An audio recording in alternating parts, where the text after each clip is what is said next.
Hello, नमस्कार दोस्तों। आज मैं आप लोग को मुग़ल चित्रकला के बारे में बताऊंगा। तो आइए दोस्तों, हम लोग मुग़ल चित्रकला को पढ़ते हैं। मुग़ल चित्रकला, इसका जो समय है 1556 से 1857 ईस्वी तक ये चला था, जिसे हम कह सकते हैं कि 16th century AD to 19th century AD लगभग। कला का द्वितीय स्वर्ण युग, second golden age of art कहा जाता है मुगल काल को। मुगलों के पूर्वज कहाँ से आए थे? मंगोल, मध्य एशिया से। मुगल शैली की उत्पत्ति किन दो शैलियों के सम्मिश्रण से हुई है? हिंदू और ईरानी। ईरान के राजाओं को किस सचित्र पोथियों में अंकित किया गया है? शाहनामा में। शाहनामा के रचनाकार हैं फिरदौसी। ये काफ़ी इंपॉर्टेंट पुस्तक है और एग्जाम में पूछा जाता है।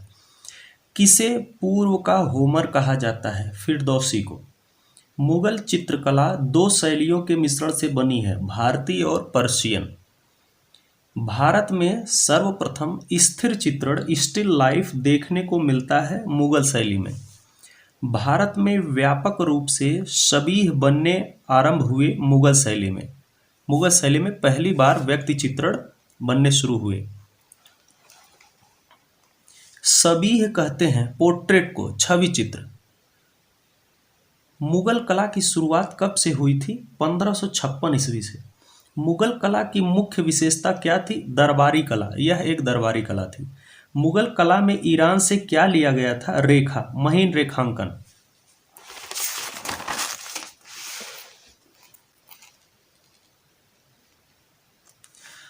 महीन या बारीक रेखांकन भारतीय कला में कहाँ से आया? ईरान से। मुगल कला में रंग विधान कहाँ से आया? फारस, ईरान से। मुगल कला में विषय कहाँ का था? भारत का था। मुगल बादशाह चित्रकारी के लिए कागज कहाँ से मंगाते थे? फारस से। कागज को क्या कहते थे? सियालकोट। ये कागज किस रंग का था? भूरे रंग का कागज होता था ये। कलम क्या है? कला की भाषा में कलम को शैली कहते हैं। मुगल कला में कितने चश्म चेहरे का प्रयोग हुआ है? एक चश्म चेहरे का। भारतीय कला की रीढ़ की हड्डी किस कला को माना जाता है? मुगल कला को। चित्रों में नाम लिखने की प्रथा कब से चली? मुगल काल से। अकबर के समय में ये शुरुआत हुई थी। चित्रों में नाम लिखने की प्रथा कहाँ से आई? ईरान से।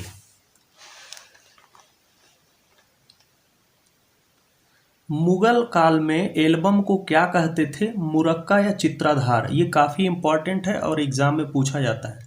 मुगल काल में चित्रों के एल्बम को क्या कहा जाता था? मुरक्का। मुगल काल में चित्रशाला देखने वाले को क्या कहा जाता था? दरोगा। मुगल काल में चित्रशाला को क्या कहते थे? कारखाना नाम से चित्रशाला को जाना जाता था। मुगल कला में खटाई किसे कहते थे? कागज को।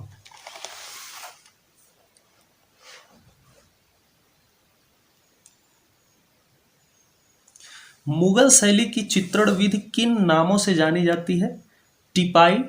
टिपाई हम रेखांकन क्रिया को कहते हैं। गदकारी आकृति में रंग भरने की क्रिया को कहते हैं। खुलाई जो है वो अंतिम रेखांकन को कहते हैं। और घुटाई, उस पे अकीक पत्थर से घुटाई किया जाता था। अकीक एक पत्थर होता था जो फारस से मंगाया जाता था, उससे ये घुटाई किया जाता था, जिससे चित्रों में चमक आती थी। तो ये मुगल काल में चित्र बनाने के कुछ तकनीक होते थे जिसके द्वारा चित्र बनता था। बिंदु पर्दाज किसके द्वारा दिखाया जाता है? बिंदुओं के द्वारा। पर्दाज क्या है? पर्दाज एक प्रकार का छाया प्रकाश होता है। लाइट एंड शेड को दिखाया जाता है चित्रों में। मुगल काल में चित्रों की पृष्ठभूमि कैसी थी? हल्के रंग की। खुलाई अंतिम रेखांकन किस रंग से किया जाता था? काले रंग से। मुगल शैली में रंग किससे बनाए जाते थे? फूल, पत्ती तथा खनिज रंग से। मुगल कला में रंग प्रायः पानी में घोले जाते थे। इसमें क्या मिलाया जाता था? गुड़, गोंद तथा अंडा। ये बाइंडर के रूप में प्रयोग किए जाते थे। चमकदार रंगों को प्रायः कहते थे चुहचुहा रंग। मुगल काल में चित्रकार को क्या कहते थे? कलम करतार। चित्रकार की तूलिका को क्या कहते थे? कलम। मुगल चित्रों में किसका अधिक समावेश है? यथार्थता का। मुगल कालीन भित्ति चित्र किसकी देन है? इटली की।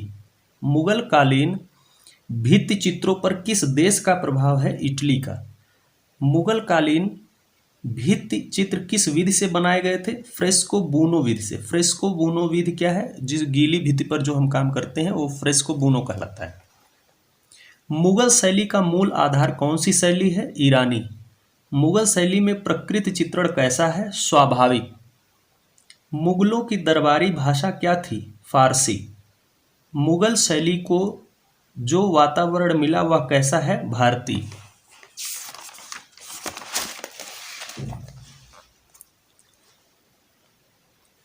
मुगल शैली के चित्र कैसे हैं? कथा प्रधान।